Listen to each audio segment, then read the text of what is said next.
Hi everyone, सभी प्यारे बच्चों का वेलकम करता हूँ YET योर इंग्लिश ट्यूटर पे। चलिए शुरू करेंगे 9 जनवरी की क्लास को द हिंदू के फर्स्ट एडिटोरियल के साथ। अनलॉफुल रमीशन इसका टाइटल है।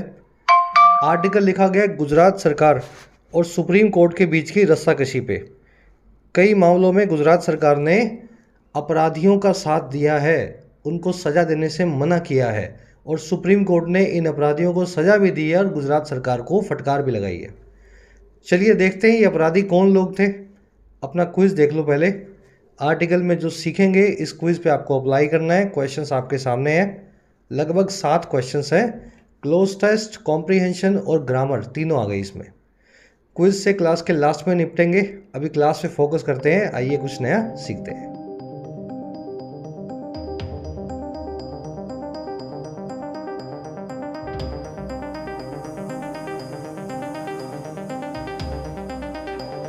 कह रहा है जी अनलॉफुल रमीशन। देखिए, लॉ मतलब कानून, लॉफुल मतलब कानूनी, अनलॉफुल मतलब गैर कानूनी। अच्छा, रेमिशन क्या होता है? रेमिशन का मतलब होता है सज़ा में जो है राहत या सज़ा में माफ़ी। मान लीजिए आपको सज़ा मिली है 20 साल की, लेकिन 10 साल के बाद आपको छोड़ दिया गया। इसी को कानूनी या लीगल लैंग्वेज में बोलते हैं रेमिशन। कह रहा है जी किसी को रेमिशन दिया गया था जो कि अनलॉफुल था, गैर कानूनी था। कुछ खूंखार अपराधियों को, हत्यारों को, बलात्कारियों को गुजरात सरकार ने अपने पॉलिटिकल इंटरेस्ट के चलते रेमिशन दिया, उनकी सज़ा को कम किया, लेकिन सुप्रीम कोर्ट को ये बात बिल्कुल पसंद नहीं आई। चलिए, मीनिंग समझ गए आप रेमिशन का। अब आर्टिकल के टाइटल पैराग्राफ पे आएंगे। The Supreme court ruling is a Tsering indictment of Gujarat for adding convicts release. कह रहे सुप्रीम कोर्ट की जो ये रूलिंग आई है, रूलिंग का मतलब होता है फैसला, डिसीजन, एडजुडिकेशन, है ना। कह रहे सुप्रीम कोर्ट का जो फैसला आया है ना भाई साहब, कह रहे ये अपने आप में एक सीरिंग इंडाइटमेंट है। इंडाइटमेंट होता है जी किसी चीज़ के ऊपर एक्यूजिशन, आरोप, और सीरिंग का मतलब होता है सुलगता हुआ, धधकता हुआ, लाल एकदम आग से।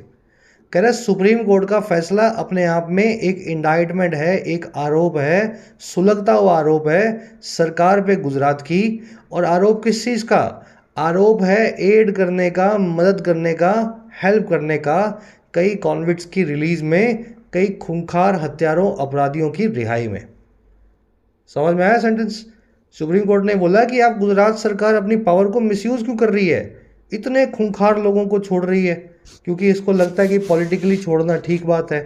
तो इन कॉन्विक्ट्स को आपको रिलीज़ बिल्कुल नहीं करना है, एड बिल्कुल नहीं करना है इनके रिलीज़ को। फिर से इन हत्यारों को कोर्ट ने वापस बुला लिया है जेल में।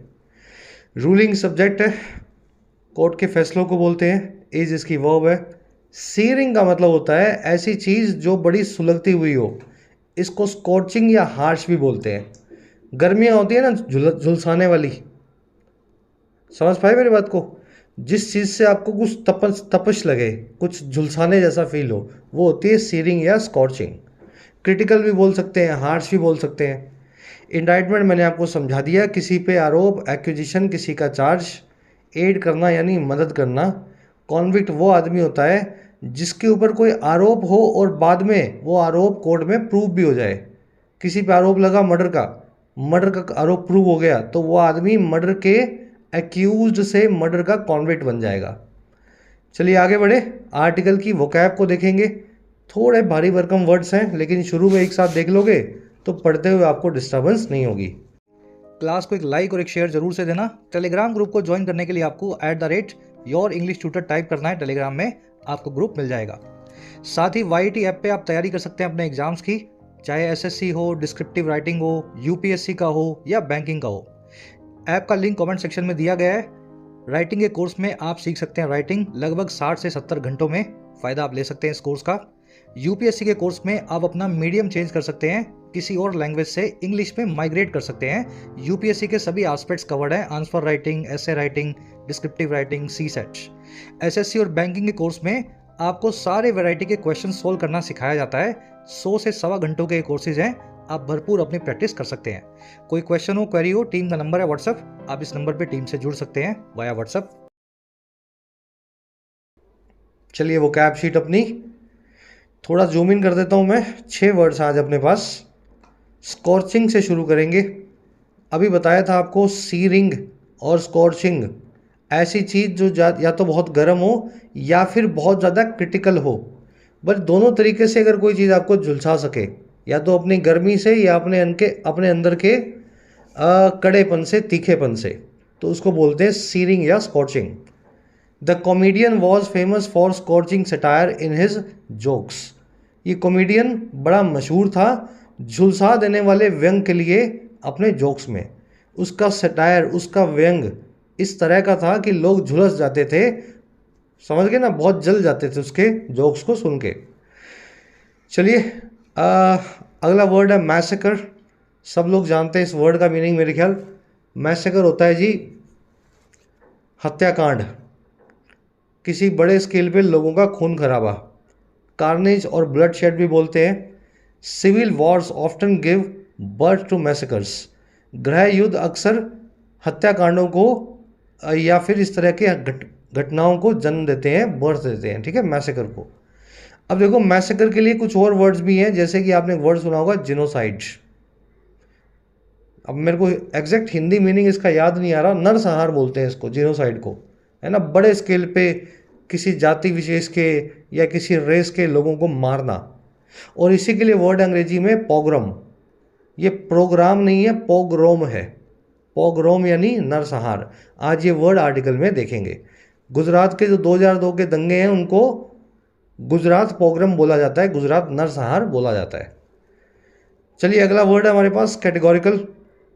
कैटेगरी से वर्ड बना हुआ है और इसी तरीके से आपको याद करने के लिए मैंने बोला था। अगर मैं आपसे कोई सवाल पूछूं और सीधा सीधा जवाब एक्सपेक्ट करूं, तो या तो जवाब आपको आना चाहिए हाँ, या आपका जवाब आना चाहिए ना। समझ पाए मेरी बात को। जनरली कोई सवाल पूछते तो जवाब उसका ऐसा ही होता है ना, अगर सीधा सीधा जवाब होगा तो या तो हाँ या ना। तो दो ही कैटेगरी में जवाब हो सकता है, सीधा सीधा जवाब, और कैटेगोरिकल चीज़ वही होती है जो सीधी सीधी हो, क्लियर कट हो। The people of the nation have shown their categorical support. देश के लोगों ने अपना क्लियर कट, सीधा सीधा सपोर्ट दिखाया है। और किसके लिए? टू द इलेक्टेड गवर्नमेंट, चुनी हुई सरकार के लिए। कैटेगोरिकल को अनइक्विवोकल, अनएम्बिग्युअस, एब्सोल्यूट इन वर्ड से भी बताया जाता है। आज आप अनइक्विवोकल नाम का वर्ड आर्टिकल में देखेंगे। इसको भी ब्रेक कर देते हैं। वोकल मतलब बोलने वाला, जो वोकेट करे। इक्वी मतलब बराबर। इक्विवोकल मतलब जो दोनों तरफ की बात करता हो, हाँ भी बोल दे और ना भी बोल दे, जिसकी बात अनक्लियर हो। तो इक्विवोकल के आगे अन लगा दिया तो मतलब क्लियर हो गया। समझ पाए? अनइक्विवोकल मतलब दोनों तरफ की बात नहीं करते हम या तो हाँ बोलते हैं या ना बोलते हैं, क्लियर कट बात होती है हमारी, अनइक्विवोकल। चलिए वर्ड्स ऐसे ही याद करने चाहिए भाई, इतने सारे वर्ड्स हैं। छोटी छोटी कहानियाँ, छोटे छोटे रूट वर्ड से जोड़ लो। और आपको कहाँ 5 लाख वर्ड याद करने हैं, 3 लाख वर्ड याद करने हैं? 5,000 से 8,000 वर्ड याद होते हैं जिस बंदे को, मतलब अंग्रेजों को भी याद नहीं होती 10-11 हज़ार से ज़्यादा वर्ड्स। तो आप तो 3-4 हज़ार वर्ड याद कर लोगे तो आपका ये सारे एग्ज़ाम जो है प्यार से निकल जाएंगे। इन टेंडम, टेंडम वो वाली बाइसाइकिल है जिस पे 3-4 लोग बैठ करके एक साथ पेडल मारते हैं और वो आगे चलती है। भाई ये ऐसे लंबी सी बाइसाइकिल है, इसके 10 टायर्स हैं। इस पे एक आदमी यहाँ, एक औरत यहाँ, एक बच्चा यहाँ, एक बूढ़ा यहाँ, सब बैठे हैं और सब पेडल्स मार रहे हैं। तो ये जब आगे चलेगी तो इसको टेंडम बोलते हैं। तो ये इन टेंडम फ्रेज भी वहीं से निकला है, जब काफ़ी लोग मिल करके किसी एक्टिविटी में अपना कोऑपरेशन दें, हाथ में हाथ मिला के काम करें, तो इन टेंडम वो काम करते हैं। The world's investigative agencies are working in tandem. दुनिया की सुरक्षा एजेंसियां या जांच एजेंसियां इन टेंडम काम कर रही हैं। और क्यों कर रही हैं भाई? फिगर आउट करने के लिए, to figure out the origins of कोविड-19, ढूंढने के लिए कोविड-19 के ओरिजिन को, कैसे कोविड-19 आया था। ठीक है, ये फ्रेज जो आप आर्टिकल में देखेंगे इसको इन कॉन्सर्ट विद भी बोलते हैं। चलिए सेकंड लास्ट वर्ड अपना इंजैमिनेट। देखिए इंजैमिनेट होता है किसी चीज़ को बार बार दोहराना, रिपीट करना, या तो बोल करके या करके। ऐसा नहीं है बोल के ही, किसी काम को भी आप अगर बार बार करते हैं तो इंजैमिनेट कर रहे हैं। और इसी को अंग्रेजी में बोलते हैं रीट्रेट करना। इंजेमिनेट और रीट्रेट दोनों एक ही वर्ड्स हैं, बार बार दोहराने या किसी काम को बार बार करने के लिए। द प्रिजनर इंजेमिनेटेड और retreated his request for mercy before the जज। प्रिजनर ने फिर से दोहराया अपनी रिक्वेस्ट को, मर्सी की, रहम की, जज साहब के सामने। तो बार बार उसने रिक्वेस्ट की। इन्हीं के लिए एक फ्रेजल वर्ब है हार्प ऑन, लेकिन ये नेगेटिव तरीके से यूज होती है। हार्प ऑन का मतलब होता है किसी चीज़ का राग अलापना, सामने वाले को पसंद नहीं आ रही है लेकिन आप फिर भी बोले जा रहे हो, है ना, ऐसा था, ऐसा है। तो ऐसी चीज़ों की बात करना जो लोग पसंद ना कर रहे हो, एनोइंग हो, बार बार उनको कहना हार्प ऑन। चलिए लास्ट वर्ड है अपना एनकम्पस। थोड़ा भारी सा वर्ड है देखने में, एनकम्पस, पर बहुत आसान है। आपने स्कूल में कंपस यूज़ किया होगा, या प्रकार बोलते हैं जिसको, जिससे आप गोले बनाते हैं, याद है ना। यहाँ पे बीच में उसकी पिन को रखा, यहाँ एक पेंसिल को बांधा, पेन को बांधा और उसको घुमाया तो पूरा गोला बन जाएगा, कंपस होता है वो। और एन कंपस का मतलब होता है किसी चीज़ को उस प्रकार ने जैसे गोला बनाया वैसे गोला बना के अपने दायरे में ले लेना, अपने स्कोप में ले लेना। हर job as a secretary encompasses a wide range of responsibilities. उसकी जो नौकरी है सेक्रेटरी के तौर पे एनकम्पस करती है, अपने दायरे में रखती है, इंक्लूड करती है अपने स्कोप में, और किसको, एक वाइड रेंज ऑफ रिस्पॉन्सिबिलिटीज़ को, बहुत सारी जिम्मेदारियों की एक रेंज को। समझ पाए, सेक्रेटरी के तौर पे उसको काफ़ी सारी जिम्मेदारियों को संभालना पड़ता है। तो जॉब में ये सारी जिम्मेदारियां शामिल हैं। Job encompasses these responsibilities. कितने आसान तरीके से वर्ड फिट हो गया है ना। अब एनकम्पस को एनकैप्सुलेट करना भी बोलते हैं, कवर करना या इंक्लूड करना भी बोलते हैं। आज इसकी एडजेक्टिव फॉर्म एनकम्पसिंग आप आर्टिकल में देखेंगे। एनकैप्सुलेट का मीनिंग ये भी होता है और एनकैप्सुलेट का मीनिंग ये भी होता है, दूसरा मीनिंग, किसी चीज़ को छोटा बना करके समराइज करना। जैसे कैप्सूल है मल्टीविटामिन, छोटे से कैप्सूल में आपको सारे विटामिन मिल जाएंगे, B12 से लेकर के D3। तो एक छोटी सी चीज़ में आपने अगर बहुत चीज़ों का सार डाल दिया है, जैसे कैप्सूल में काफ़ी दवाइयों का सार होता है, तो आप उस चीज़ को एनकैप्सुलेट कर रहे हैं। चलिए अब आर्टिकल पे आएंगे, एक समरी आपको दें। समरी देना भी एक एनकैप्सुलेशन ही होता है। मैं इस आर्टिकल को एनकैप्सुलेट करके आपको बताता हूँ। भाई इसकी एनकैप्सुलेट फॉर्म ये है आर्टिकल की कि बिल्किस बानो, जिसको रेप किया गया 2002 के दंगों में, ये एक लेडी थी गुजरात से, और इनके पूरे परिवार को इनके सामने मार दिया गया क्योंकि दंगे चल रहे थे हिंदू मुस्लिम के। तो जब ये औरत कोर्ट में गई तो 11 लोगों को इस औरत की रेप के लिए, गैंग रेप के लिए, याद रखें 11 लोगों ने मिलकर किया, और इसके परिवार वालों की हत्या के लिए सरकार ने उम्र कैद की सज़ा सुनाई, मुंबई के कोर्ट ने। अब ये मुंबई की कोर्ट ने जब उम्र कैद की सज़ा सुनाई, इसको गुजरात सरकार ने, ध्यान देना, गुजरात सरकार ने माफ़ कर दिया और 10-12 साल बाद, 15 साल बाद इन लोगों को जेल से रिहा कर दिया। सज़ा क्या मिली थी? उम्र कैद, पूरी ज़िंदगी जो है जेल में बितानी है, जब तक मर नहीं जाओगे तब तक आप जेल में ही सड़ोगे। लेकिन निकाल दिया गया, इनको बाहर रिहा कर दिया गया। इस बात पे सुप्रीम कोर्ट को बड़ा गुस्सा आया। सुप्रीम कोर्ट ने फिर से एक रूलिंग पास की और इन लोगों को फिर से जेल भिजवाने की कार्रवाई कर दी है। 2 हफ्ते में इन सभी अपराधियों को, खूंखार हत्यारों को फिर से जेल में लौटना है। और साथ ही सुप्रीम कोर्ट ने गुजरात सरकार को भी लताड़ लगाई कि आप ऐसी पंचायती ना करें, अपनी पावर्स का मिसयूज़ करके हत्यारों को सड़क पे खुला ना छोड़ें। चलिए आज की टोन है वेलकमिंग, वेलकम कर रहा है सुप्रीम कोर्ट की रूलिंग को। चलिए आर्टिकल को शुरू करते हैं। कह रहा the Supreme Court of India verdict quashing the orders releasing 11 men convicted for the heinous gang rape and murder of several members of a family during the Gujarat pogrom in 2002 is an unequivocal indictment। लंबा sentence है लेकिन छोटा छोटा break करके पढ़ो। कह रहा है जी सुप्रीम कोर्ट ऑफ इंडिया जो है, इनका वर्डिक्ट जो है, वर्डिक्ट और रूलिंग में कोई फर्क नहीं है, दोनों का मतलब होता है फैसला या ऑर्डर। तो सुप्रीम कोर्ट का जो ऑर्डर है वर्डिक्ट है। कौन सा वर्डिक्ट? जो क्वैश करता है, कैंसिल करता है। क्वैश करना, किसी चीज़ को डिसरिगार्ड करना। पहले कोई और ऑर्डर आया था, फिर एक दूसरा ऑर्डर आया, उसने पहले वाले ऑर्डर को क्वैश कर दिया। कह रहा है वो फैसला जो एक दूसरे ऑर्डर को क्वैश करता है, और कौन से ऑर्डर्स को?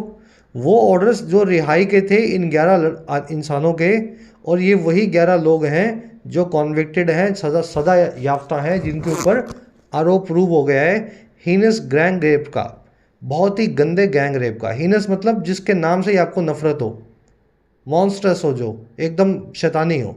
तो शैतानी गैंग रेप का इनके ऊपर आरोप था, प्रूव भी हो गया, और मर्डर का भी था एक परिवार के कई लोगों का। और ये सारा काम किया था 2002 के गुजरात के नरसंहार के दौरान, पोग्रोम के दौरान। कह रहे सुप्रीम कोर्ट का जो ये वर्डिक्ट है कि इन लोगों को, है ना, फिर से जेल में डालो, कह रहा है ये एक अनइक्विवोकल इंडाइटमेंट है, ये क्लियर कट एक चार्ज है। अनइक्विवोकल याद होगा आपको, क्लियर कट, अनएम्बिग्यूअस। ये एक अनइक्विवोकल चार्ज है, आरोप है स्टेट गवर्नमेंट का, गुजरात की सरकार का। तो इस वर्डिक्ट के जरिए सुप्रीम कोर्ट ने गुजरात सरकार को कटघरे में खड़ा किया है। वर्डिक्ट सब्जेक्ट है, इज इसकी वर्ब है, वर्डिक्ट सिंगुलर तो वर्ब भी सिंगुलर, है ना। क्वैशिंग यहाँ पे एक एडजेक्टिव है वर्डिक्ट के लिए, ये वही वर्डिक्ट है जो क्वैश करता है, कैंसिल करता है। क्वैशिंग यानी क्वैश करने वाला, वर्ब की आईएनजी फॉर्म एडजेक्टिव का काम कर रही है, present participle.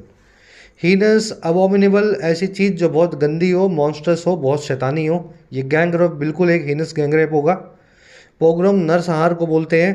Carnage, massacre, genocide, मैनस्लॉटर, सभी इसके सिनोनिम्स हैं।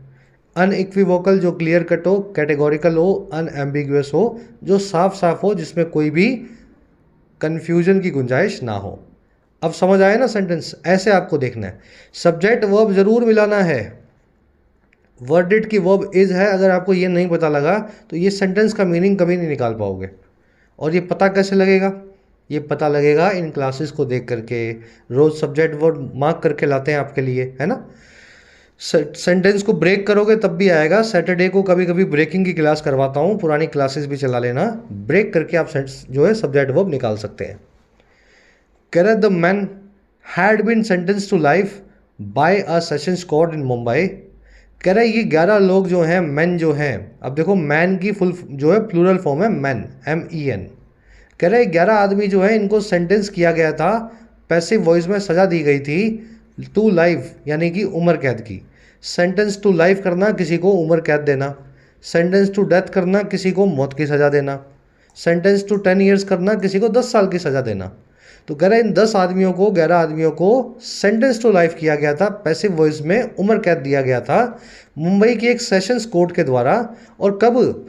After the investigation in the Bilkis Bano case was shifted from the Gujarat police to the Central Bureau of Investigation. कह रहे जब इन्वेस्टिगेशन जो है, जांच जो है बिल्किस बानो केस की, उसको शिफ्ट कर दिया गया था गुजरात पुलिस से CBI तक, from Gujarat police to Central Bureau of Investigation, and the trial transfer to Mumbai. और इस ट्रायल को भी, इस कोर्ट केस की सुनवाई को भी ट्रांसफ़र किया गया था मुंबई में। तो जब ये सारा काम हुआ, फिर उसके बाद जाकर के मुंबई में जाकर के इन लोगों को सज़ा मिली। मैन की वर्ब है हैड बीन सेंटेंस्ड, इन्वेस्टिगेशन की वर्ब है वॉज शिफ्टेड पैसिव वॉइस में, पास्ट इंडेफिनिट टेंस में, ट्रायल की वर्ब है वॉज ट्रांसफर्ड। यहाँ वॉज को लिखा नहीं गया दूसरी बार, ऑफ कोर्स जब वॉज ऊपर आ चुका है, एक ही सेंटेंस है, कंटिन्यूअस है, तो हेल्पिंग वर्ब जो कॉमन है उसको दूसरी बार नहीं लिखा जाता। तो ट्रायल वॉज ट्रांसफर्ड, यहाँ भी पैसिव वॉइस को यूज़ किया गया है। फ्रॉम और टू का पेयर हमेशा साथ चलता है, from Delhi to Banaras, from Gujarat police to CBI। समझ पाए ना? ये फ्रॉम टू जो है इसी तरीके से रेंज बताने के लिए यूज़ होते हैं। कह रहा है disgraceful story that began with the Bharatiya Janata Party government facilitating their premature release and the freed man being garlanded by the supporters has now ended. कह रहा है एक शर्मनाक कहानी, डिसग्रेसफुल स्टोरी। और कौन सी शर्मनाक कहानी है? कह रहे वो कहानी जो शुरू हुई, दैट बिगेन हुई, और किसके साथ शुरू हुई भाई? बीजेपी की सरकार के फैसिलिटेट करने के साथ ही, हेल्प करने के साथ ही, आसान बनाने के साथ ही। और किसको? इन लोगों की प्री मेच्योर रिलीज को, सज़ा पूरे करने से पहले ही रिहाई को। प्री मेच्योर मतलब सज़ा अभी बाकी है, पहले इनको रिहा किया जा रहा है। कह रहा है जो स्टोरी इस तरीके से शुरू हुई, बीजेपी की सरकार गुजरात में, उन्होंने इन हत्यारों को खुला छोड़ा और फिर क्या हुआ, फिर जो फ्रीड मैन थे, ये जो आज़ाद आदमी थे 11 हत्यारे, इनके गार्लैंडेड होने के साथ ही हुई, इनके मालाएं पहनाने के साथ ही हुई। गार्लैंड करना, किसी को माला पहनाना, सेलिब्रेट करना, डेकोरेट करना, तो इन 11 लोगों को सेलिब्रेट किया गया माला पहना के, और किसके द्वारा, अपने सपोर्टर्स के द्वारा। कह रहा है ये स्टोरी जो है ना, ऐसे जो शुरू हुई थी, ये स्टोरी अब हो चुकी है पूरी। ये फिल्म जो है अब जो है इसका एंड हो चुका है।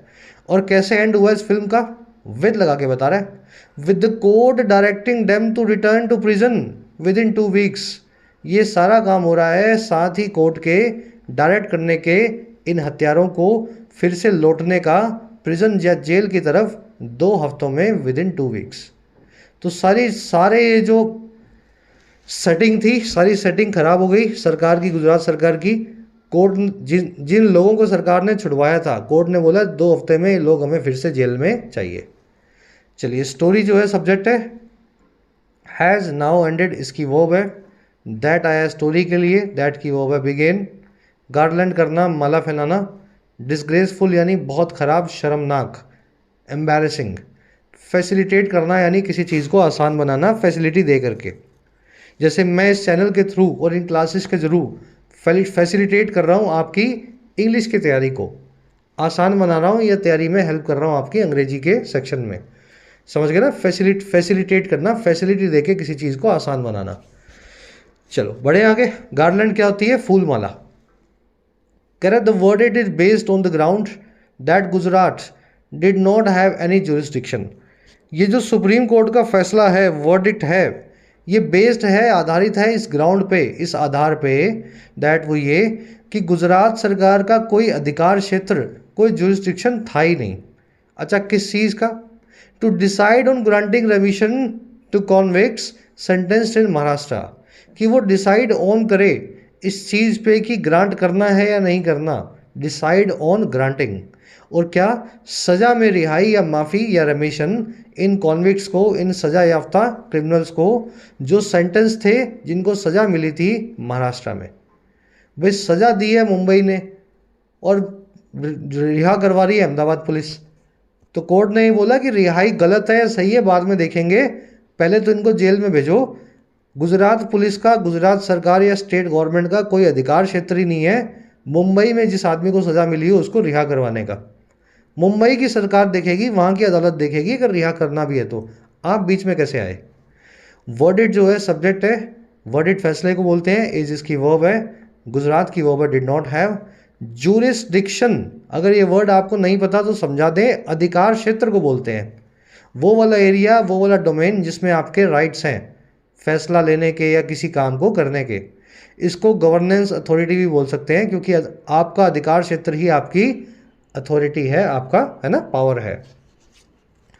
कह रहे जी, in a telling observation the bench comprising justices B V Nagarathna and Ujjal Bhuyan said. कह रहा है एक टेलिंग ऑब्जर्वेशन में, एक ऐसी ऑब्जर्वेशन में जो टेल करती है, देखते ही बताती है आपको, उस ऑब्जर्वेशन से आप कुछ नोट करेंगे, कुछ रिवीलिंग होगी, वो है ना, देखने लायक होगी। कह रहे जी एक देखने लायक ऑब्जर्वेशन में, नोटिसेबल ऑब्जर्वेशन में, ये जो बेंच थी, जजेस का ग्रुप था सुप्रीम कोर्ट का, जिसमें ये दोनों जस्टिस साहब शामिल हैं, दो बेंच जो है इन दोनों को कंप्राइज करती है। कह रहे इस बेंच ने ऐसा कहा, द बेंच सेड, और क्या कहा, अब देखो कोट एंड अनकोट लगा करके बेंच की बात को ही वो किया गया है ना, रिपीट किया गया कि the state of Gujarat has acted in tandem and was complicit in one of the convicts petition for a direction to the state government to grant remission of the remainder of his life। कह रहा है कि state of Gujarat जो है, गुजरात की BJP सरकार जो है, उसने काम किया है, एक्ट किया है, हाथ में हाथ मिला करके, कंधे से कंधा मिला करके, इन टेंडम। और कह रहा है वॉज कॉम्प्लिसिट, ये स्टेट कॉम्प्लिसिट भी थी, ये स्टेट इस चीज़ में मिली हुई थी। कॉम्प्लिसिट होना, गलत चीज़ का पार्ट होना, तो स्टेट जो है कॉम्प्लिसिट भी थी, इन्वॉल्व भी थी इस क्राइम में। और ये कॉम्प्लिसिट किस चीज़ में थी, इन 11 कॉन्विक्ट्स में से एक कॉन्विक्ट की पिटीशन को डलवाने में, स्टेट ने ही इनकी याचिका को, पेटिशन को दायर करवाया और स्टेट ने ही कंधे से कंधा मिला करके इस पेटिशन को पास करवाया। पेटिशन यानी रिक्वेस्ट, और रिक्वेस्ट थी एक डायरेक्शन की जो मिले स्टेट गवर्नमेंट को कि वो ग्रांट करे सज़ा में रिहाई को या माफ़ी को उनकी बची हुई या रिमाइंडर लाइफ टर्म को, जो बेस्ड होगी ऑन अ डिफंक्ट 1992 पॉलिसी। ये रेमिशन जो है आधारित होगा 1992 के एक कानून के ऊपर जो अब हटाया जा चुका था, डिफंक्ट था। समझ में आया? तो सुप्रीम कोर्ट ने ये पाया कि आप इन्हें कॉन्विक्ट लोगों को ये पूरा आइडिया दिया है गुजरात सरकार ने, आप ही ने उनकी पिटीशन लगवाई है, आप ही ने टाइप की है, आप ही ने उसको पास किया है, और ये इसलिए किया कि इन आदमियों को आप छुड़वाना चाहते थे जेल से। और ये सारा काम आपने किया एक ऐसे कानून के बेस पे जो 92 में था लेकिन आज की डेट में डिफंक्ट है, जो आज की डेट में कॉन्स्टिट्यूशन में नहीं है। समझ गए सेंटेंस? स्टेट और गुजरात की दो वर्ब्स हैं, has acted and was complicit. ठीक है। सेड के बाद में, मेन क्लोज के बाद में जो डिपेंडेंट क्लोज है हमेशा पास्ट में होता है, लेकिन यहाँ पे ये कोट एंड अनकोट लगा करके इसने डायरेक्ट टेंस बनाने की कोशिश की है, डायरेक्ट वाला नरेशन। तो जब डायरेक्ट आप किसी की बात को लिखते हो तो फिर टेंस चेंज करने की ज़रूरत नहीं है, यहाँ हैज़ का इस्तेमाल बिल्कुल सही है।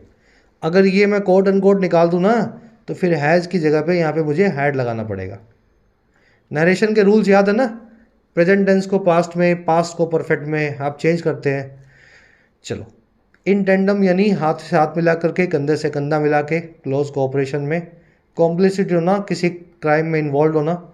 पेटिशन यानी रिक्वेस्ट। डिफंक्ट यानी कि जो बंद हो चुकी है, जो आज की डेट में एग्जिस्ट ना करती हो, अनऑपरेशनल हो, डिफंक्ट हो। रिमाइंडर यानी बाकी बचा हुआ, उनकी बाकी बची हुई जो टर्म है। भाई उम्र कैद अपने देश में ऐसी होती है, ऐसी भी होती है कि आप पूरी ज़िंदगी जेल में रहेंगे। तो अगर आपकी ज़िंदगी 50 साल बची है, 5 साल बची है, इस चीज़ से कोई फ़र्क नहीं पड़ता। कह रहे जी, it has noted that the Gujarat government which took the correct stand during the earlier proceedings, that only the government of Maharashtra, where the trial and sentencing took place, was the appropriate government to consider remission, had failed to seek review. अब देखो ये sentence ख़त्म होने का नाम नहीं ले रहा, यहाँ भी है और आगे और भी है। समझ रहे हो? यहाँ तक है। तो इसको अपने छोटा करते हैं। छोटा करने का तरीका क्या है? इसमें 2 डैश दिख रहे हैं, इन दोनों के बीच जो लिखा हुआ है इसको भूल जाओ, ऐसा सोचो ये लिखा ही नहीं हुआ, बाकी वाले को पढ़ लो। कह रहा है जी, इट हैज़ नोटेड, कोर्ट ने ये भी नोट किया है। क्या नोट किया है भाई? इट आया कोर्ट के लिए। दैट हुई है कि जो गुजरात गवर्नमेंट है, अभी बीच का छोड़ रहा हूँ, had failed to seek review, ये फेल कर गई एक रिव्यू को सीक करने में, एक जुडिशियल रिव्यू को मांगने में। रिव्यू क्या होता है? किसी केस के ऊपर पुनर्विचार, फिर से उसको आप कोर्ट को आप रिक्वेस्ट करते हैं कि एक बार फिर से हमारा केस देखो, ये जो फैसला आपने दिया है इसमें थोड़ी सी सज़ा कम करो, ज़्यादा करो, जो भी आपको करना है। तो कोर्ट, जो गुजरात गवर्नमेंट है, कोर्ट ने ऐसा नोट किया कि इसने फेल हुई है, ये नाकामयाब रही है एक रिव्यू को लेने में कोर्ट से। और ये रिव्यू किस कोर्ट का था और किस फैसले का था? ये रिव्यू था एक 2 बेंच की, of a 2 bench judgments order in May 2022। मई 2022 में 2 बेंच की जजमेंट का एक ऑर्डर का रिव्यू इनको चाहिए था लेना। कह रहा है कब? कह रहा है जी वो तब, even though it was wrongly decided based on suppression of material facts.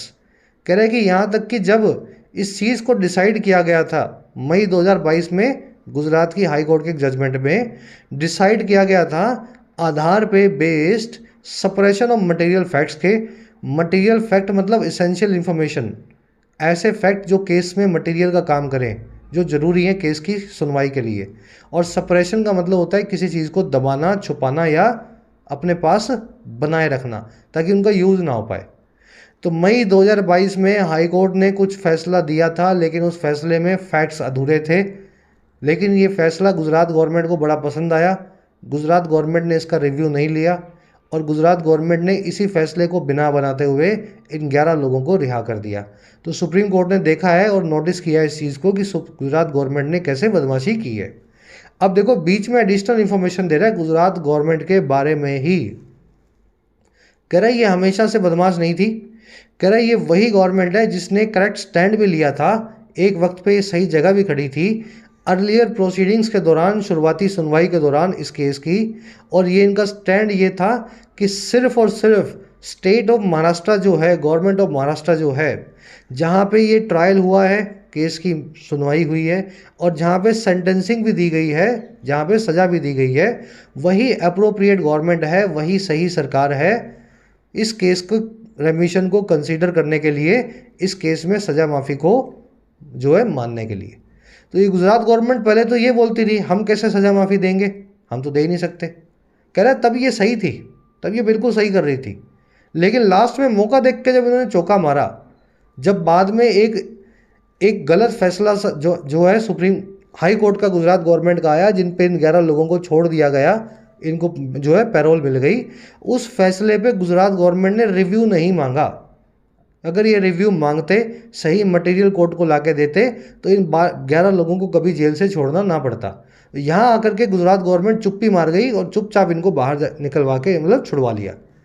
कहानी समझ गए ना? लंबे सेंटेंस से तो क्या हुआ, अब ब्रेक करो, पूरी कहानी आपको समझ में आनी चाहिए।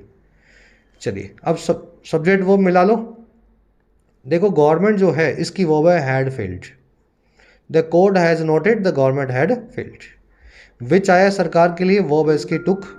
गवर्नमेंट ऑफ महाराष्ट्र की वर्ब है, गवर्नमेंट ऑफ महाराष्ट्र की वर्ब है was, the government of Maharashtra was the appropriate government.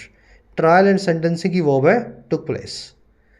चलिए इट की वर्ब है was wrongly decided, passive voice में इस चीज़ को गलत तरीके से डिसाइड किया गया था। सप्रेशन करना, चीज़ों को दबाना, छुपाना। मटेरियल फैक्ट्स होती है एसेंशियल इंफॉर्मेशन। कह रहा है in citing the court direction as the reason for it to pass orders in favour of the convicts, the state government was guilty of usurpation of power. कह रहा है जी side करने में, हवाला देने में कोर्ट की डायरेक्शन का, और क्या किस चीज़ के लिए, एक रीज़न या कारण के तौर पे इसके उन ऑर्डर्स को पास करने का जो था इन 11 हत्यारों के फेवर में। कोर्ट का ऑर्डर ये आया था कि 92 की पॉलिसी का क्या करना है। कोर्ट ने बोला कि वो पॉलिसी जो है अभी भी चालू रहेगी, तो इन्होंने क्या बोला कि कोर्ट ने बोला है कि 92 की पॉलिसी चालू रहेगी, तो हमें तो कोर्ट की बात मान करके इन 11 लोगों को छोड़ना पड़ेगा, हमारी तो मजबूरी है। कह रहे जी कोर्ट के कंधे पे बंदूक चलाते हुए, उसके ऑर्डर को साइड करते हुए इन हत्यारों को छोड़ने के लिए, ये जो गुजरात गवर्नमेंट है, स्टेट गवर्नमेंट, ये गिल्टी थी, ये दोषी थी, आरोपी थी पावर के उजर्पेशन का। यूसर्पेशन होता है हथियाना, किसी दूसरे की पावर को अपने हाथ में ले लेना, किसी भी चीज़ को, है ना। तो इस गवर्नमेंट ने पावर को हथियाया है या गलत तरीके से यूज़ किया है, ऐसा बेंच का मानना है, द बेंच सेड। ये पावर थी महाराष्ट्र के पास और महाराष्ट्र कभी इन हत्यारों को ना छोड़ता, लेकिन गुजरात ने पावर को हथियाया, कोर्ट के कंधे पे बंदूक चलाई और इस पावर को हथिया करके इन लोगों को छुड़वाया। मीनिंग समझ गए? अब सेंटेंस की स्ट्रक्चर देखेंगे। स्टेट गवर्नमेंट की वर्ब है वॉज, बेंच की वर्ब है सेट। यूसर्पेशन मैंने आपको बता दिया, इसी से वर्ड बनता है यूजर्पर, ऐसा आदमी जो तख्ता पलट करने की कोशिश करे, जो पावर के सत्ता के खिलाफ हो। लिख दूँ यहाँ पे यूजर्पर, ठीक है। अच्छे अच्छे वर्ड्स हैं ये, थोड़े से एडवांस वर्ड्स हैं, कभी कभी देखने को मिलेंगे। चलिए आगे बढ़ेंगे। कह रहे the ruling represents a blow, ये रूलिंग रिप्रेजेंट करती है एक ब्लो को। ब्लो मतलब जोरदार चोट। अच्छा ये दो जोरदार चोट है, किसके लिए है भाई? दो चीज़ों के लिए है, इनके अगेंस्ट नहीं है, इन चीज़ों के लिए चोट है ये, और वो दो चीज़ें हैं, फॉर लगा के बता रहा है। For the rule of law and the restoration of faith in the judiciary at a time when there are doubts। ये ब्लो है सुप्रीम कोर्ट की, जोरदार चोट है दो चीज़ों के फेवर में, ठीक है। अगर ब्लो किसी के फेवर में होता है तो 4 लगाते हैं, और किसी चीज़ के खिलाफ होता है तो 2 लगाते हैं। तो ये ब्लो है फेवर में कानून के राज के, और दूसरा बहाली के उस फेथ की, उस भरोसे या यकीन की, विश्वास की, जो है जुडिशरी में या होना चाहिए जुडिशरी में। और कब? ऐसे एक वक्त पे, एट अ टाइम, जब वहाँ पे डाउट्स हैं, देयर आर डाउट्स। कहाँ पे डाउट्स हैं? मतलब हमारे अंदर डाउट्स हैं। और डाउट्स किस चीज़ को लेकर के हैं? About the institution's capacity to hold power to account. इस सुप्रीम कोर्ट नाम के इंस्टीट्यूशन की, इस ऑर्गेनाइजेशन की कैपेसिटी को या क्षमता को लेकर के, कि क्या ये होल्ड कर सकती है पावर को टू अकाउंट, क्या ये पावरफुल लोगों को जिम्मेदार उनके गलत कामों के लिए ठहरा सकती है। होल्ड समवन टू अकाउंट, इसका मतलब होता है किसी चीज़ को गलत कामों के लिए जिम्मेदार ठहराना, है ना। किसी चीज़ को समझ गए ना, उसका हिसाब करना। पावर का हिसाब करोगे तो पावर को भी आप जिम्मेदार ठहराओगे। तो the ruling represents a blow for these two things. Ruling की वर्ब है रिप्रेजेंट्स, डाउट्स की वर्ब है आर। देयर से क्लोज शुरू हुआ है इसलिए वर्ब को सब्जेक्ट से पहले रखा गया है। डाउट होता है यहाँ पे तो वर्ब सिंगुलर होती है, यहाँ लिखा होता है is, when there is doubt. Restoration यानी बहाली, किसी चीज़ का रिवाइवल, रेस्टोरेशन, रिन्यूअल। थोड़ा सा हमारा भरोसा विश्वास अगर डगमगाया भी हो तो इस रूलिंग के बाद में वो विश्वास भरोसा फिर से बन गया है कोर्ट में। Carry on merits, it is a timely reiteration of the core principles that animate exercise of the power to grant remission. कह रहा अगर मेरिट्स पे देखा जाए, देखिए मेरिट्स होती है किसी चीज़ की वर्दीनेस, कौन सी चीज़ कितनी लायक है देखे जाने के, नोटिस किए जाने की, तो ये उस चीज़ की मेरिट है। कह रहा है जी अगर मेरिट्स के हिसाब से देखें, इस केस की आप वर्दीनेस को देखें तो ये एक टाइमली रीइटरेशन है, ये सही वक्त पे आने वाला एक दोहराव है। रीइटरेशन याद है ना, इंजेमिनेशन, रीइटरेशन, किसी चीज़ को रिपीट करना बार बार, है ना। तो ये एक सही वक्त पे आने वाली रीइटरेशन है हमारे कोर प्रिंसिपल्स की, उन मुख्य कानूनों की। और कौन से प्रिंसिपल्स हैं? जो एनिमेट करते हैं, जो गति देते हैं, एनिमेशन देते हैं, पेस देते हैं, एक्सरसाइज ऑफ पावर को, पावर के यूज़ को या एक्सरसाइज को, इस्तेमाल को, जो है ग्रांट करने की रेमिशन या ग्रांट करने की सज़ा में माफ़ी। तो कोर्ट ने इस केस के जरिए उन सभी प्रिंसिपल्स को फिर से सबकी नज़र में लाने की कोशिश की है, जो प्रिंसिपल्स आपके सज़ा में माफ़ी की पावर को एक्सरसाइज करने की चीज़ को गति देते हैं, एनिमेट करते हैं, है ना, एनर्जाइज करते हैं। और वो प्रिंसिपल क्या है भाई? प्रिंसिपल ये हैं सारे के सारे, देखो यहाँ से लेकर के यहाँ से लेकर के यहाँ तक। पहला प्रिंसिपल ये है that it should be fair and responsible, कि सज़ा में माफ़ी जो है वो फेयर और रीजनेबल होगी। किसी बड़े हत्याकांड के अंदर कसाब जैसे हत्यारे को या निर्भया कांड के हत्यारों को आप सज़ा में माफ़ी नहीं देंगे, ऐसे ही आदमी को माफ़ी देंगे जिसकी माफ़ी देखने में गलत ना लगती हो। It should be fair and reasonable. अच्छा, और क्या होनी चाहिए? दूसरा क्या है? And based on a set of relevant parameters, और ये आधारित होनी चाहिए बहुत ही रेलिवेंट पैरामीटर्स पे, कसौटियों पे, ऐसी पैरामीटर्स कसौटी जो रेलिवेंट हैं, जो बिल्कुल सही हैं। और कौन कौन सी कसौटियाँ हैं? Such as whether the crime involved affected society at large. कह रहा है कि हाँ या ना, ये जो क्राइम इन्वॉल्व था, ये जो क्राइम जिसमें शामिल थे, वो अफेक्ट करता या नहीं करता था, प्रभावित करता या नहीं करता था समाज को बड़े स्केल पे।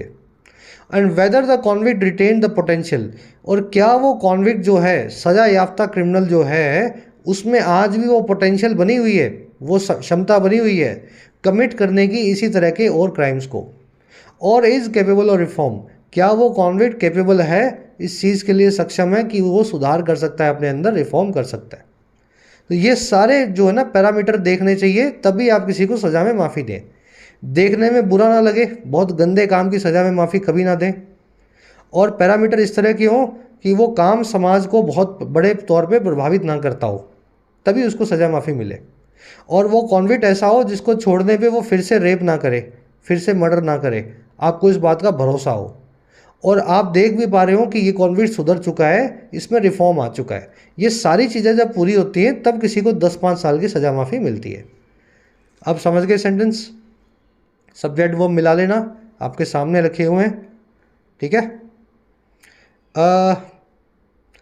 ये जो बेस्ड है, should be fair and should be based, ऐसे दो वर्ब्स आपके सामने रखी हुई हैं। पैरामीटर होती है कसौटी, क्राइम की वर्ब है अफेक्टेड, कॉन्विक्ट की वर्ब है रिटेन्ड। कह रहा the release of life convicts who are generally expected to spend the entirety of their lives in prison unless remission is granted after a prison term that should not be less than 14 years ought to be individually considered। कह रहे फिर जो release है life convicts का, उम्र कैद के जो कॉन्विक्ट है सजा याफ्ता, उनका जो रिहाई है। और कौन से लोग? अब देखो यहाँ कॉमा से इस कॉमा के बीच में एडिशनल इन्फॉर्मेशन दी गई है। कह रहा है वो खूंखार अपराधी, सजा याफ्ता क्रिमिनल जो जनरली एक्सपेक्टेड है कि वो स्पेंड करेंगे पूरा जीवन कोर्ट में, आखिरी उम्र तक, आखिरी सांस तक वो कोर्ट में सड़ेंगे, एंटायरिटी ऑफ देयर लाइफ जो है कोर्ट में बिताएंगे। और कह रहा है कब तक, कह रहा है अगर ऐसा ना हो, अनलेस, अगर रेमिशन ना दिया जाए उनको, उनकी सज़ा में कमी ना दी जाए। और कब, एक प्रिजन टर्म के बाद, एक जो है जेल में थोड़े से वक्त के बाद। कह रहा है जो कि होनी चाहिए 14 साल से कम बिल्कुल भी नहीं। कह रहा है इस टाइप के कॉन्विक्ट्स का रिलीज़, जो पूरी जेल, जो पूरी ज़िंदगी जेल में सड़ने चाहिए, और वो तभी जेल से बाहर निकले जब वो 14 साल पूरे कर लें और उनको सज़ा में रिहाई मिले। कह रहा है फिर भी अगर इनका रिलीज़ करना हो ना, तो ये ought to be individually considered, इसको कंसीडर किया जाना चाहिए इंडिविजुअली। ought to be मतलब जाना चाहिए, कंसीडर यानी कंसीडर करना।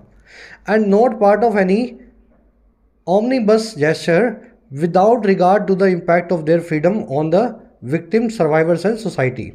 और ना कि एक हिस्से के तौर पे होना चाहिए इनका, एक ऑमनिबस जेस्चर के। ऑमनिबस का मतलब होता है कॉमन, कॉम्प्रिहेंसिव, जिसमें कई सारी चीज़ें एक साथ कलेक्टिवली शामिल होती हैं। और जेस्चर का मतलब होता है एक मूव, एक ऐसा मूव जिससे कुछ आपको सिंबल मिले, है ना, कुछ सिंबॉलिकली आप कुछ, है ना, चिन्ह, कुछ निशान या कुछ आप सिंबल छोड़ें, कुछ आप जो है इनडायरेक्ट रेफरेंस दें। तो कह रहे एक सिंबॉलिक जेस्चर के तौर पे इनको नहीं छोड़ना था। आपने 11 लोगों को पैकेज डील बना के छोड़ दिया, ये पैकेज डील थोड़े ना है। एक एक आदमी का इंडिविजुअल कंसीडरेशन होता है कि किसको छोड़ना है, किसको रखना है। कह रहा ये जो आपने पैकेज बनाया, ओमनीबस जेस्चर दिया आपने कि हम इन लोगों को छोड़ना चाहते हैं, ये बिना रिगार्ड के दिया इम्पैक्ट के, असर के, इन लोगों की रिहाई का, फ्रीडम का, विक्टिम्स के ऊपर, सर्वाइवर्स के ऊपर और समाज के ऊपर। लंबा सेंटेंस है मेरे ख्याल, छोटा छोटा करके बता दिया। रिलीज़ की वर्ब है, देखो कहाँ रखी हुई है, रिलीज सब्जेक्ट यहाँ है, वर्ब है ought to be considered। इस कॉमा से कॉमा के बीच में कॉन्विक्ट्स के लिए एडिशनल इन्फॉर्मेशन दी गई है। हु की वर्ब है आर एक्सपेक्टेड, एंटायरिटी मतलब कंप्लीट, रेमिशन की वर्ब है इज़ ग्रांटेड, दैट आया है प्रेजेंट टर्म के लिए, वर्ब है शुड नॉट बी, ओमनीबस मतलब कॉमन, 11 लोगों के कॉमन केस बना करके छोड़ दिया उनको। जेस्चर का मतलब होता है ऐसा मूव जिससे आप कुछ दिखाना चाहें, जैसे गुजरात गवर्नमेंट यहाँ दिखाना चाहती है कि अब 2002 के दंगाई जो हैं, दंगे वाले लोग, उनको हम छुड़वा करके दिखाएंगे आपको, है ना। एक जेस्चर है सरकार का पब्लिक के लिए। चलिए, अनलेस, अनटिल और लेस्ट के बाद में हमेशा बिना नॉट वाले सेंटेंस को यूज़ किया जाता है, नेगेटिव सेंटेंस का इस्तेमाल नहीं किया जाता। इज़ नॉट ग्रांटेड ऐसा नहीं लिखेंगे, अनलेस के अंदर ऑलरेडी ना आ चुका है। अनलेस का मतलब है अगर ऐसा ना हो, है ना, अगर उनको ग्रांट ना किया जाए, तो नॉट यहाँ लगाने की ज़रूरत अलग से नहीं है, इसमें लगा हुआ है अनलेस में नॉट। तो यही चीज़ आपको अनटिल के बाद में भी ध्यान रखनी है और लेस्ट के बाद में भी ध्यान रखनी है। कह रहे जी any rational remission policy should encompass humanitarian consideration. कह रहा है कोई भी लॉजिकल या रैशनल रेमिशन की जो पॉलिसी होगी, सज़ा माफ़ी का जो कानून होगा, उसको एनकम्पस करना होगा, अपने दायरे में लेना होगा ह्यूमैनिटेरियन कंसिडरेशन को, मानवीय कंसिडरेशन को, and the convicts go for reform, और कॉन्विक्ट के उस गुंजाइश को जो है सुधार की, रिफॉर्म की। और कैसे लेना होगा, without violating the rule of law, बिना रूल ऑफ लॉ को वायलेट किए, और सोसाइटल इंटरेस्ट या समाज की भलाई को वायलेट किए। चलिए, पॉलिसी की वर्ब है शुड एनकम्पस, एनकम्पस करना, अपने दायरे में लेना, वायलेट करना यानी उल्लंघन करना, किसी चीज़ को, समझ गए ना, ब्रीच करना।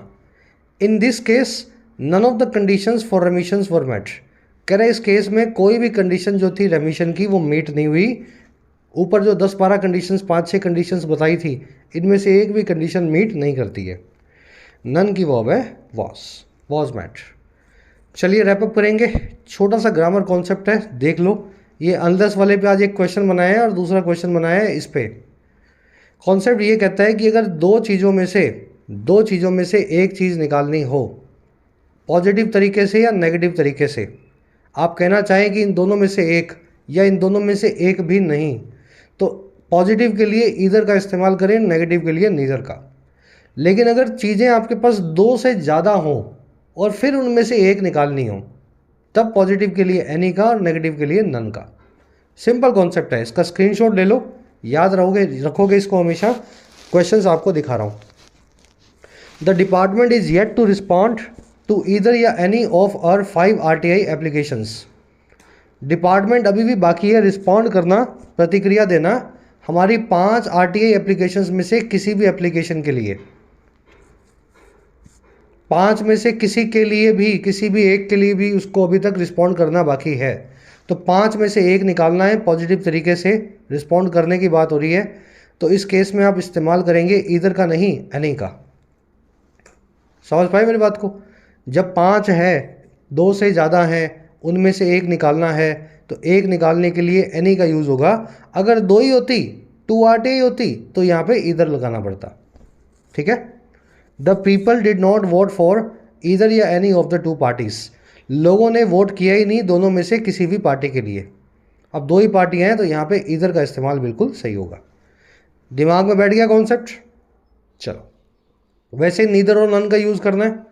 रिमार्केबली नीदर या none of her hands had any marks of injury. Remarkable बात यह है उसके दोनों हाथों में से किसी भी हाथ पे इंजरी नहीं थी। दोनों में से एक पे भी नहीं थी। कहने को तो दोनों पे नहीं थी, लेकिन दोनों में से एक पे भी नहीं थी। 2 में से एक पे नहीं थी। आई बात समझ में? दोनों में से एक पे भी नहीं थी, तो यहाँ पे नीदर, 2 हाथ तो 2 ही होते हैं ना, तो नीदर ही यूज़ करूँगा मैं, नन का यूज़ नहीं कर सकता। हाथ तो अंडरस्टूड है 2 ही होंगे, तो नीदर ऑफ हर हैंड्स। ये थर्ड क्वेश्चन जो है आपको होमवर्क के तौर पे दे रहा हूँ। इसमें आपको बताना है क्या लगाओगे, बस इतना लिख देना, नीदर ऑफ या none of. 5 suppliers applied for the tender but neither of या नन ऑफ देम क्वालिफाइड। खुद से करोगे, कॉन्फिडेंस आएगा, बस यही चाहता हूँ मैं। कॉन्सेप्ट तो आप समझ ही चुके हैं ऑलरेडी। चलिए, जो लोग बच्चे क्लास में अभी तक मेरे साथ बने हुए हैं, लास्ट तक जरूर से इस क्वेश्चन को अटेम्प्ट करना। कमेंट में डालोगे तो मुझे पता लग जाएगा यू वर हेयर। चलिए अब शुरू करते हैं अपने क्विज़ को। आ जाओ क्वेश्चंस पे। फर्स्ट क्वेश्चन में आपसे पूछा है इनमें से कौन सी बात फैक्चुअली इनकरेक्ट है, तथ्यात्मक तौर पे गलत है। और 4 बातें आपके सामने लिखी हुई हैं। ध्यान से पढ़ोगे तो आपको देखते ही पता लग जाएगी एक स्टेटमेंट गलत है। ठीक है, फैक्चुअली गलत है। जो मैंने फर्स्ट कमेंट में आंसर डाल दिया है, हिंट भी डाल दूंगा। ठीक है, आप अपना आंसर चूज करो। दोनों में, चारों में से कौन सी स्टेटमेंट आप समझते हैं कि ये ऐसा कभी हुआ ही नहीं है ना, जो गलत स्टेटमेंट है। अगला है जी अपना क्लोज टेस्ट, बहुत आसान है। हीट के आगे क्या लगाओगे? Categorical, in tandem with, encompassing या स्कॉचिंग। कंडेमनेशन किस टाइप की हो सकती है? इंजेमिनेट, इक्विवोकल, डिफंक्ट या ओमनिबस। यहाँ पे अनइक्विवोकल कर देना। ठीक है। अच्छा, यहाँ पे किस तरह का एक फ्रेज आ सकता है ना। और 5वें में यहाँ भी एक आपको पार्टिसिपल चाहिए। The leaders called for change, और कैसे कॉल फॉर चेंज किया इस काम को करते हुए, वो पार्टिसिपल क्या होगा? सीरिंग, इक्विवोकेटिंग, इंजेमिनेटिंग या वॉयलेटिंग। कोशिश करो, बहुत इजी है क्लोज टेस्ट। जिन बच्चों की इंग्लिश थोड़ी भी ठीक ठाक है, बेसिक लेवल की है, वो इसको कम से कम 5 में से 2-3 क्वेश्चन कर देंगे, है ना, 4 में से। लास्ट में 2 एरर्स मिलेंगी, और जो मैंने बोल्ड किया है इन पोर्शंस में एरर है। इन एरर्स को आपको ढूंढना है। फर्स्ट कमेंट में आंसर्स हैं, चेक करके बताओ आउट ऑफ 7 कितने मार्क्स मिले। कल की क्लास में आपसे मुलाकात लेंगे। मार्क्स बताते हो तो मुझे पता लगता है क्विज़ का आपको बेनिफिट मिल रहा है। Until then, signing out.